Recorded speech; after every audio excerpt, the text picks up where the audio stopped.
Welcome to the Enchanted Library, where we turn the pages of books, beautiful and old, living and magical. It's time to curl up, get cozy, and join us on an adventure.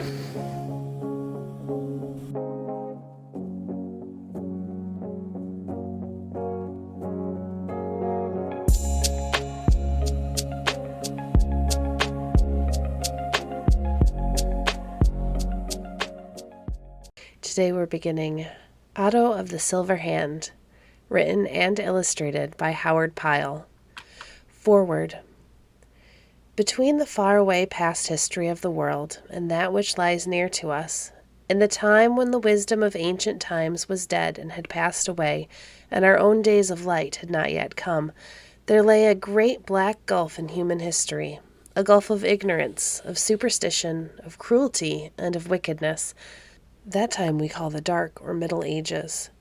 Few records remain to us of that dreadful period in our world's history, and we only know of it through broken and disjointed fragments that have been handed down to us through the generations. Yet though the world's life then was so wicked and black, there yet remained a few good men and women here and there, mostly in peaceful and quiet monasteries, far from the thunder and the glare of the world's bloody battle, who knew the right and the truth and lived according to what they knew, who preserved and tenderly cared for the truths that the dear Christ taught and lived and died for in Palestine so long ago. This tale that I am about to tell is of a little boy who lived and suffered in those dark Middle Ages, of how he saw both the good and the bad of men, and how, by gentleness and love, and not by strife and hatred, he came at last to stand above other men and to be looked up to by all. And should you follow the story to the end, I hope you may find it a pleasure, as I have done, to ramble through those dark ancient castles, to lie with little Otto and brother John in the high belfry tower, or to sit with them in the peaceful quiet of the sunny old monastery garden. For, of all the story, I love best those early peaceful years that little Otto spent in the dear old white cross on the hill. Poor little Otto's life was a stony and thorny pathway, and it is well for all of us nowadays that we walk it in fancy and not in truth.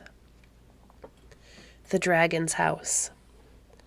Up from the gray rocks, rising sheer and bald and bare, stood the walls and towers of Castle Drachenhausen.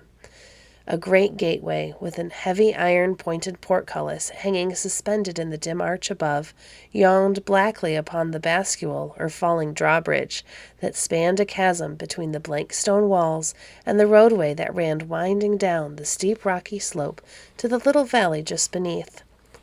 There in the lap of the hills around stood clustered the wretched straw-thatched huts of the peasants belonging to the castle, miserable serfs who, half timid, half fierce, tilled their poor patches of ground, wrenching from the hard soil barely enough to keep body and soul together. Among those vile hovels played the little children like foxes about their dens, their wild, fierce eyes peering out from under a mat of tangled yellow hair. Beyond these squalid huts lay the rushing, foaming river, spanned by a high, rude stone bridge, where the road from the castle crossed it, and beyond the river stretched the great black forest, within whose gloomy depths the savage wild beasts made their lair, and where in winter-time the howling wolves coursed their flying prey across the moonlit snow and under the network of the black shadows from the naked boughs above. The watchman in the cold, windy bartizan or watchtower that hung to the gray walls above the castle gateway looked from his narrow window, where the wind piped and hummed, across the treetops that rolled in endless billows of green, over hill and over valley, to the blue and distant slopes of the Kaiserberg, where on the mountainside glimmered far away the walls of the castle Trutz-Drachen. Within the massive stone walls, through which the gaping gateway led, three great cheerless brick buildings, so forbidding that even the yellow sunlight could not light them into brightness, looked down, with row upon row of windows, upon three sides of the bleak stone courtyard. Back and above them clustered a jumble of other buildings, tower and turret, one high-peaked roof overtopping another. The great house in the center was the Baron's Hall. The part to the left was called the Roderhausen, Between the two stood a huge square pile, rising dizzily up into the clear air high above the rest, the great Melchior Tower. At the top clustered a jumble of buildings hanging high aloft in the windy space, a crooked wooden belfry, a tall narrow watchtower, and a rude wooden house that clung partly to the roof of the great tower and partly to the walls. From the chimney of this crazy hut a thin thread of smoke would now and then rise into the air, for there were folk living far up in that empty, airy desert, and oftentimes wild, uncouth little children were seen playing on the edge of the dizzy height, or sitting with their bare legs hanging down over the sheer depths as they gazed below at what was going on in the courtyard.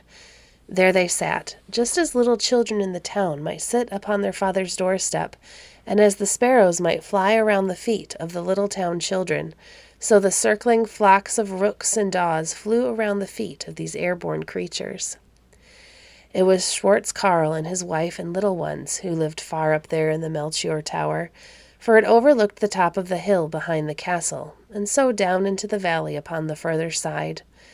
There, day after day, Schwartz Carl kept watch upon the gray road that ran like a ribbon through the valley, from the rich town to Gruenstalt, to the rich town of Staffenbergen, where passed merchant caravans from the one to the other, for the lord of Drachenhausen was a robber baron.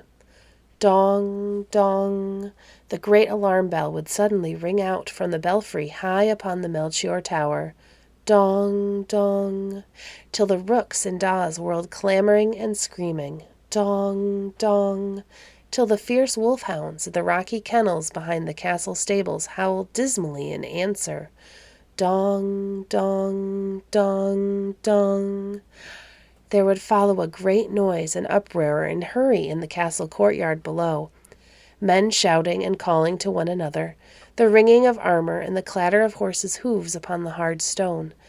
With the creaking and groaning of the windlass, the iron-pointed portcullis would be slowly raised, and with a clank and rattle and clash of iron chains, the drawbridge would fall crashing. Then over it would thunder horse and man, clattering away down the winding, stony pathway, until the great forest would swallow them, and they would be gone. Then, for a while, peace would fall upon the castle courtyard. The cock would crow, the cook would scold a lazy maid, and Gretchen, leaning out of a window, would sing a snatch of a song, just as though it were a peaceful farmhouse, instead of a den of robbers. Maybe it would be evening before the men would return once more. Perhaps one would have a bloody cloth bound about his head. Perhaps one would carry his arm in a sling. Perhaps one, maybe more than one, would be left behind, never to return again, and soon forgotten by all excepting some poor woman who would weep silently in the loneliness of her daily work. Nearly always the adventurers would bring back with them pack-horses laden with bales of goods. Sometimes, besides these, they would return with a poor soul, his hands tied behind his back, and his feet beneath the horse's body, his fur cloak and his flat cap woefully awry. A while he would disappear in some gloomy cell of the dungeon keep, until an envoy would come from the town with a fat purse. When his ransom would be paid, the dungeon would disgorge him, and he would be allowed to go on his way again. One man always rode beside Baron Conrad in his expeditions and adventures, a short, deep-chested, broad-shouldered man, with sinewy arms so long that when he stood his hands hung nearly to his knees. His coarse, close-clipped hair came so low upon his brow that only a strip of forehead showed between it and his bushy black eyebrows. One eye was blind, the other twinkled and gleamed like a spark under the penthouse of his brows. Many folks said that the one-eyed Hans had drunk beer with the hill man, who had given him the strength of 10, for he could bend an iron spit like a hazel twig, and could lift a barrel of wine from the floor to his head as easily as though it were a basket of eggs. As for the one-eyed Hans, he never said that he had not drunk beer with the hill man, for he liked the credit that such reports gave him with the other folk, and so, like a half-savage mastiff, faithful to death to his master, but to him alone, he went his sullen way and lived his sullen life within the castle walls, half respected, half feared by the other inmates, for it was dangerous trifling with the one-eyed Hans. Thank you for joining us today. If you enjoyed today's episode, please leave a review on your favorite podcast platform and share our podcast with a friend. Visit our website at www.enchantedlibrary.net to see our past books or to connect with us on Facebook. If you'd like to support the work we do, you can visit our Patreon page at patreon.com/enchantedlibrary. We appreciate your support. Until next time, friends, happy reading.